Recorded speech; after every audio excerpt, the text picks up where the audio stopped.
Welcome to Reading the New Testament in Original Greek. In this session, we're reading Matthew chapter 2, verse 17 and 18. Verse 17 is a simple fulfillment formula. As an introductory formula that introduced it is a fulfillment quotation. We have seen this one so far a couple of times in previous chapter and also in chapter 2 as well. So we're going to briefly look at what's in here and continue to verse 18. Τότε επληρώθη το ρηθέν δια Ιερεμίου του προφήτου λέγοντος. Then was fulfilled what had been spoken through the prophet Jeremiah. Then, τότε, επληρώθη is from the verb πληρώ, right? We have augmentations and also theta with as in passive forms and e as in a third person singular. It excuse me, it was fulfilled. Torithen. It's with the definite articles to and a neutral and a rithen and a participle, making as an sort of noun, right, from the participle. Rithen is from the verb ibon, right, and or lego, what was said.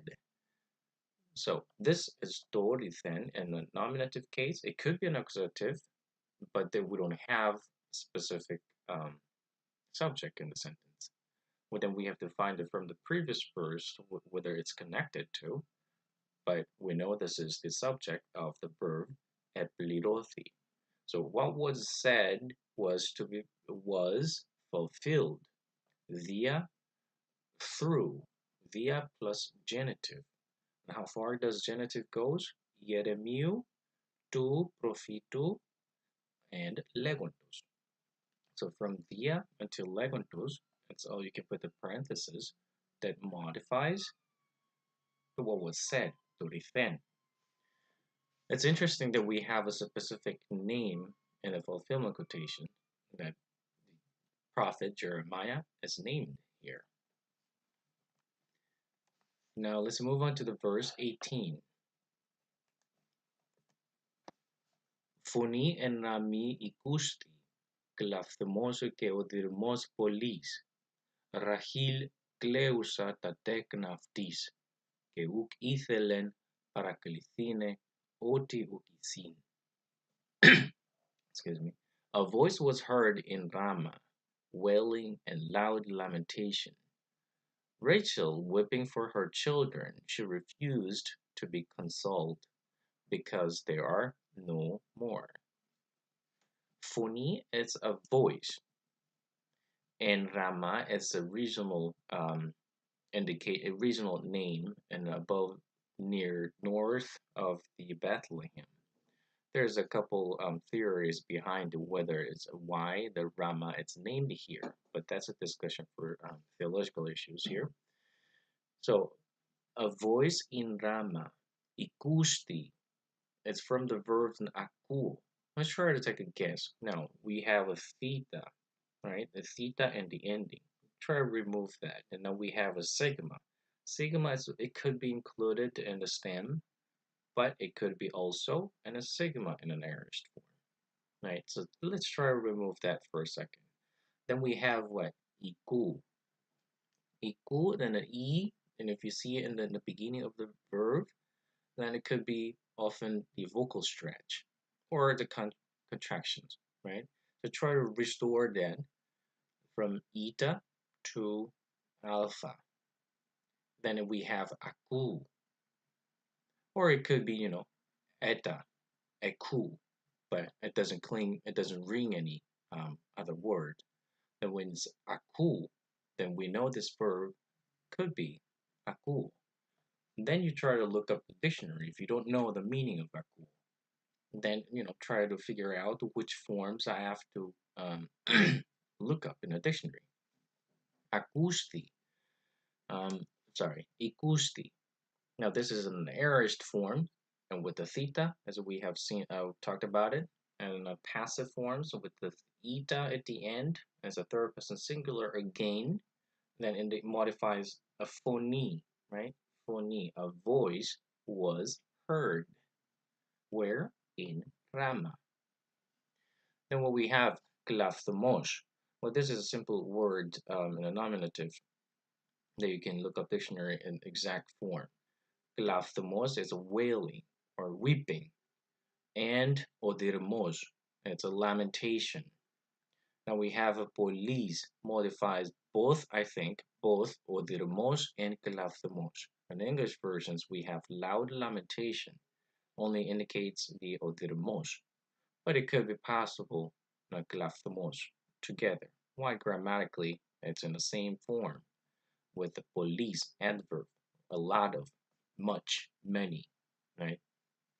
So much wailing or many weepings and lamentations were in Lama. Now we start to the next verse 18b. Rahil, it's a name. Rachel, Rachel, is the one of the favorite wives of Jacob. The Gleusa, it's from the verb what? Let's try to guess. Look, we have the ending usa, right? On, usa, on. It's a participle ending. Try to remove it. Now we have gle. Does it bring anything? Well, it's just, sometimes it's difficult when there's a between the vocal is missing, right? Now this is gleu. I have enlarged the alpha here because when this verb is conjugated, whether it's in a participle, in aorist, in perfect form, this alpha does not disappear. So you have this alpha all the time. Glesome, it's a future. Eklavsa, aorist. We don't have a perfect. Geklavme, it is a perfect medium. Eklavstin, with a theta and an augmentation, aorist, passive. Gleo. Now, when it's in an intransitive, meaning when there is no object, then it simply means to cry or to wail, like to weep. Okay. Now we have the ending in a participle, gleusa. This is a feminine ending. Why? Because the subject is what? Rahil. It's a feminine. So making this a grammatical connections there. So Rachel weeping. Now we have accusative. Tatekna aftis, meaning this is a transitive. When it's combined with accusative, it doesn't simply means to cry, but to cry for, right? Cry for someone, something, wailing for something, right? So Rachel wailing for her children. Tatekna, it's in a plural.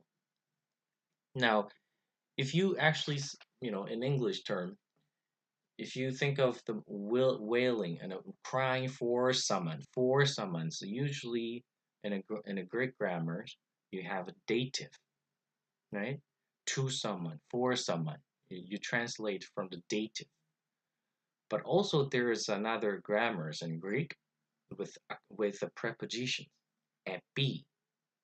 That's why you can also see a later, not a classical Greek, but later Greek, you see sometimes with epi plus dative, meaning crying for someone. Okay, now Rachel is crying for her children. Okay, uk ithelen.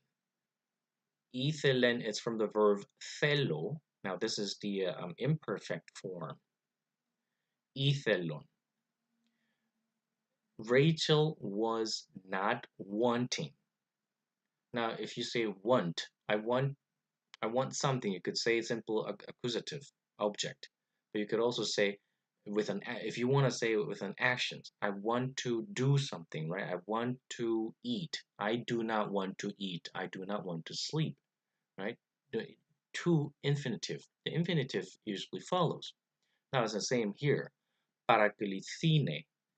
Ine, it's also the infinitive ending. She was not wanting to do something. What is a something? Paraklithine, right? It's from para plus kaleo, meaning to to encourage, right? To, let's say, to console. We have an RSV. Um, to comfort. Now we have theta in a passive form. Now meaning to be comforted, to be encouraged. What is it? Usually in Septuaginta, in the LXX, this means to be encouraged or to encourage to repent. And it has a connected meaning with repentance. Now, if you look at Jeremiah 31:15, also the similar, with the different words but similar meaning, also occurs over there. So this is a fulfillment quotation with the Jeremiah 31:15. Now, paraklithine, para plus kaleo. From the kaleo, we have kaleo. Kaleo itself is also same form in the future, or with the ending e, o, together as contracted, kalo. Then you have a circumflex on top. Kaleso, or kaleso with the sigma, right? Ekalesa, our aorist, keklima, and keklime, eklethin. Now here that we have as a paraklithine now has an aorist and a passive infinitive. From the eklethin, you see, from the augment there, but in the infinitive doesn't have augment. So paraklithine. Now we have oti isin. Oti. We have translated before with that. Okay, but there is also couple other meanings with oti. When I see oti, I usually start translating it with because. It's common, but it's not always. It's either that or because, but it's many times it occurs as a because in Matthew. And there is also oti with as a demonstrative, the relative pronouns. So was, what is not. But you have to try to figure out in the context. Oti isin, because isin is from the imi verb. Okay, we talked about the imi and imi, right? Difference. We look at in previous sessions. Imi, in a plural, third person plural, they are not. When it's simply isin and the imi verb is represent in the context without any predicate, then it means exist. So because they are not, they exist not. Okay, they are not there. Okay, so this is verse 18. I hope you have enjoyed it. If you haven't subscribed yet, please subscribe, and I will look forward to our next session.